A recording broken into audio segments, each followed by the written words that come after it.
You start at $8.40 an hour, register 4 at a fast food chain, name tag crooked, shoes that hurt by the second hour of a 6-hour shift. The uniform smells like fryer oil by the end of the first week, and you stop noticing by the end of the first month. You are 19. The manager is 23 and acts like the gap means something. You don't hate the job. You just know it isn't the destination. After the shift ends, you go home and you work again. Not for a boss. For a version of yourself that doesn't exist yet.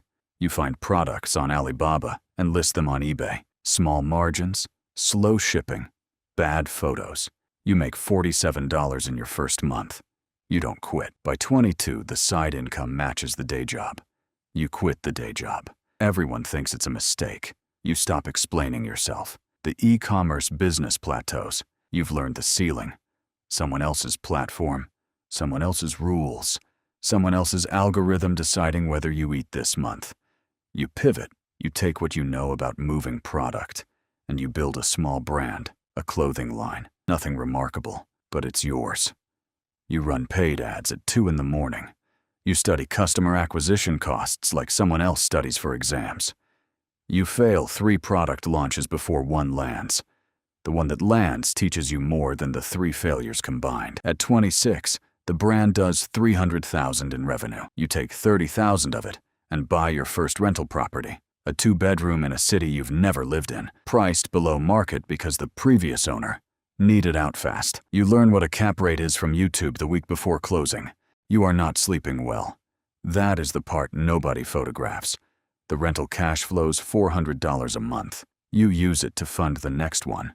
Then the next. The e-commerce brand gets acquired. Small exit, $400,000 by a company that wants your customer list more than your products. You sign the papers in a coffee shop. You don't tell anyone for 3 days. That $400,000 goes into 2 things: more properties and a small position in a private logistics company that a contact mentions at a dinner you almost didn't attend. At 29, you have 6 rental units, a brokerage account you actually understand, and a consulting practice built from the skills you developed running a brand from nothing.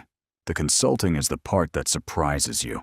People pay you for knowledge you built at 2 in the morning while wearing a fast food uniform in your memory. At 32, the logistics company is acquired. Your position returns $3.2 million. You sit with that number for a long time. You are not the same person who stood at register 4. You look the same. You sound mostly the same. But the way the world responds to you has changed completely. And you know by now that the world was never responding to you. It was always responding to the number next to your name. The 3 million becomes the foundation for everything that follows. Real estate at scale, a small fund, an angel investment that returns 8 times in 2 years. The compounding isn't magic.